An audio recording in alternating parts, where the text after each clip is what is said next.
Edith Hendrickson ne croyait pas ses oreilles lorsqu'elle a entendu la voix de son petit-fils Jérémy, 5 ans, décédé dans un terrible accident de voiture. Elle a d'abord pensé qu'elle avait des hallucinations en raison de son âge avancé, mais la réalité était bien différente de ce qu'elle avait pensé. Edith a vécu toute seule après la mort de sa fille, Monica, et de son petit-fils, Jérémy, dans un terrible accident de voiture. Monica avait élevé Jérémy toute seule après avoir fui Nick, son mari violent. Et peu après, elle avait demandé le divorce. Cependant, Nick n'était pas prêt à abandonner son fils, et il s'est battu avec Monica pour obtenir la garde de Jérémy. Lorsque Monica avait fini par gagner le procès et obtenir la garde de leur fils, Nick était furieux et il avait tenté d'enlever l'enfant. Cependant, après que les flics ont prévenu Nick qu'il pouvait être emprisonné pendant longtemps pour de tels actes, il a commencé à s'éloigner de Monica et de Jérémy. Mais tout a changé après la mort de ces derniers. Nick est retourné chez Edith pour s'occuper de l'organisation des funérailles et pour prendre soin d'elle. Au début, Edith était sceptique quant à sa gentillesse, mais l'intérêt de Nick et la façon dont il s'est occupé d'elle l'ont fait changer Davis au fil du temps. Parfois, une perte terrible vous change complètement, raisonna Edith. Cependant, au fil du temps, Nick a eu du mal à s'occuper d'elle en permanence. Il finit donc par la placer dans une maison de retraite et lui rendit visite de temps en temps. Un soir, environ un an après la mort de Jérémy, Edith était endormie dans sa chambre lorsqu'elle entendit la voix de son petit-fils. Grand-mère. Si est-moi, Jérémy. S'il te plaît, laisse-moi entrer. Edith s'est réveillée de son sommeil en état de choc. Si est-il vraiment toi, Jérémy? Elle essuya son front trempé de sueur et regarda autour d'elle la chambre, qui était pratiquement vide à l'exception d'elle et d'une photo de Monica et Jérémy. Ah. Edith, tu as vieilli. Finalement, le temps qui passe a eu raison de toi. Elle s'est rendormie en pensant à elle-même. Cependant, alors qu'elle fermait les yeux et s'assoupissait une minute, elle entendit à nouveau la voix, « Grand-mère. Pourquoi tu ne me laisses pas entrer? Si est-moi, Jérémy. Tu m'as oublié ?» Cette fois, Edith est sortie du lit et a regardé dans la pièce. Elle est aussi allée à la fenêtre, mais il n'y avait personne dehors. Convaincue que tout était dans sa tête, elle a pris un somnifère et s'est endormie. Mais le jour suivant, ça s'est reproduit. « Grand-mère. Laisse-moi entrer », a dit Jérémy depuis la fenêtre de sa chambre. Quand Edith a enfin vu Jérémy par la fenêtre, elle n'a pas cru ses yeux. Elle se fige, incrédule. « Chérie, oh mon Dieu. Si est-il bien toi? Comment peux-tu être ici? Que t'est-il arrivé exactement? Et pourquoi as-tu l'air si frêle? Grand-mère. » Le gamin sanglotait. « S'il te plaît, aide-moi. Papa a menacé de me tuer si je te disais quoi que ce soit. Mais j'ai besoin de ton aide. Ne t'inquiète pas, mon chéri. » Grand-mère va t'aider, lui a assuré Edith. « Attends une minute. Je vais ouvrir la porte. Entre, et nous appellerons les flics. » Non, grand-mère, je n'ai pas assez de temps. Papa me cherche. Écoute-moi attentivement. Il y a un entrepôt situé à une courte distance de cet endroit. Papa m'a gardé.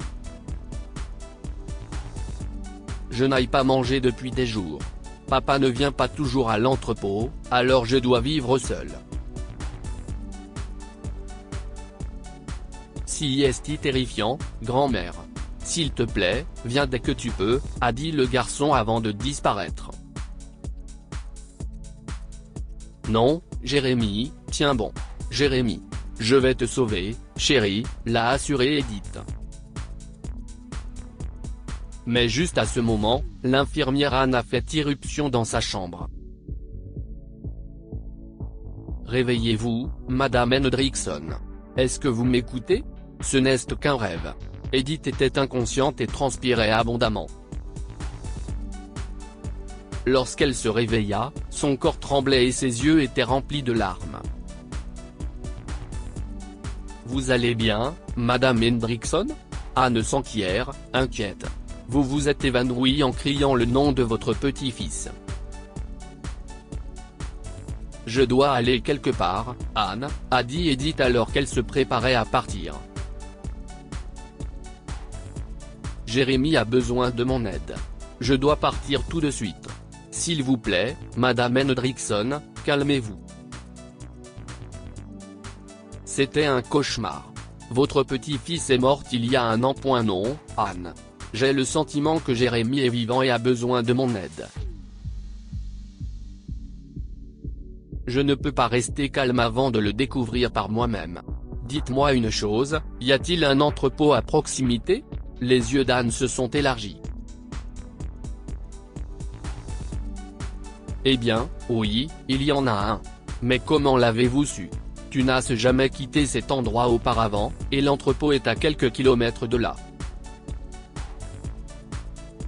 Il a fermé il y a quelques années et est maintenant à vendre. Appelle les flics, Anne, dit Edith avec insistance. Nous partons tout de suite. Mais Madame Hendrickson, si est abandonnée depuis des années maintenant. Je ne. Avant qu'Anne ait pu terminer sa phrase, Edith l'a coupée. Tu peux choisir de ne pas venir. Mais j'y vais. Donne-moi le téléphone. Elle a arraché le téléphone des mains d'Anne et a composé le 911. Les agents, comme Anne, ont hésité lorsqu'ils ont appris les soupçons d'Edith concernant l'entrepôt abandonné, mais lorsque la femme âgée a insisté, ils ont fini par céder. Bien, madame, a dit l'officier Anderson. Nous serons là, mais je ne crois pas que votre petit-fils le sera. On ne peut pas dire ça sans vérifier l'endroit, officier, a dit Edith. Je me prépare à partir maintenant. J'espère vous voir bientôt, puis, elle a raccroché le téléphone. L'agent Anderson et son équipe sont arrivés sur place et ont trouvé la zone exactement comme ils l'avaient imaginé. L'endroit était couvert de vieilles ruines, et il n'y avait pas une seule âme en vue. La porte de l'entrepôt avait une énorme serrure rouillée qui semblait avoir été nettoyée il y a des années. Je vous ai dit, madame, que nous ne trouverions personne ici, a dit l'officier Anderson.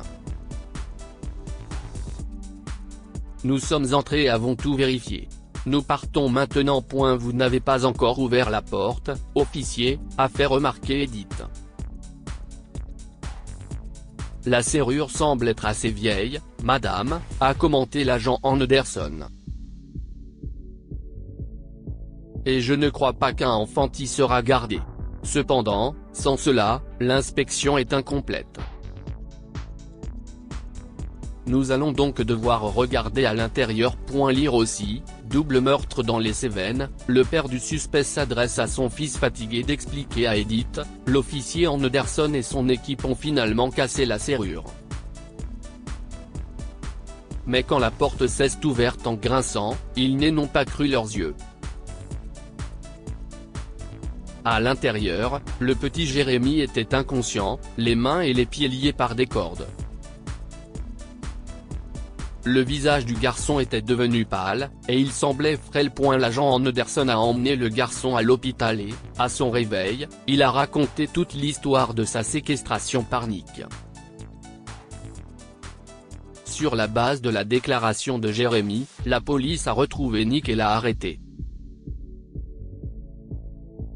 Il s'avère qu'avant sa mort, Monica avait stipulé dans son testament que tous les fonds de son assurance seraient transférés à son fils lorsqu'il aurait atteint l'âge de 18 ans.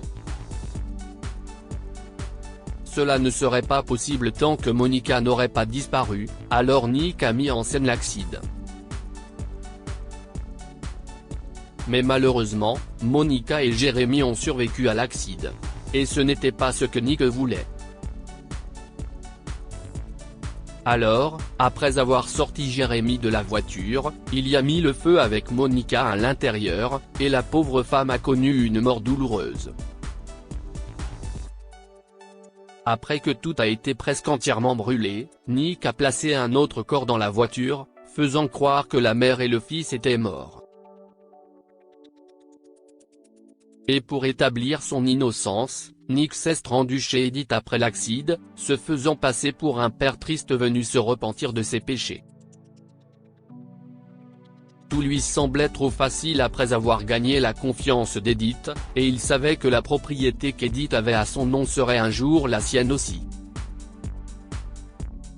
Il avait donc prévu de fuir le pays avec Jérémy et de revenir plus tard pour réclamer l'assurance et les biens, mais cela a pris plus de temps que prévu en raison de problèmes de visa. Une fois Nick arrêté, l'agent Anderson s'est rendu à l'hôpital et s'est excusé auprès d'Edith de ne pas l'avoir cru. En revanche, Jérémy, qui a d'abord été hospitalisé à la suite de l'accident de voiture, puis retenu captif dans l'entrepôt pendant près de 2 semaines, a été admis à l'hôpital pendant une courte période avant de sortir et d'aménager avec sa grand-mère dans leur maison. 20 ans se sont écoulés depuis ce jour, et Jérémy étudie aujourd'hui la justice pénale à l'université Southern New Hampshire et se destine à une carrière dans le domaine juridique. Que pouvons-nous apprendre de cette histoire? Parfois, vous pouvez sentir que vos proches sont en difficulté et ont besoin d'aide. Edith savait que son petit-fils avait besoin d'aide lorsqu'elle continuait à rêver de lui. Gardez un œil sur les personnes qui vous entourent. Nick prétendait être amical et attentionné, mais il complotait quelque chose de sinistre. Cette histoire est inspirée par l'histoire d'un de nos lecteurs et écrite par un rédacteur professionnel. Toute ressemblance avec de véritables noms ou lieux est une pure coïncidence. Toutes les images sont utilisées uniquement à des fins d'illustration. Partagez votre histoire avec nous. Elle changera peut-être la vie de quelqu'un. Si vous souhaitez partager votre histoire, envoyez-nous un mail à info@amomama. Comme point pour lire d'autres histoires, abonnez-vous à Amomama sur Google News.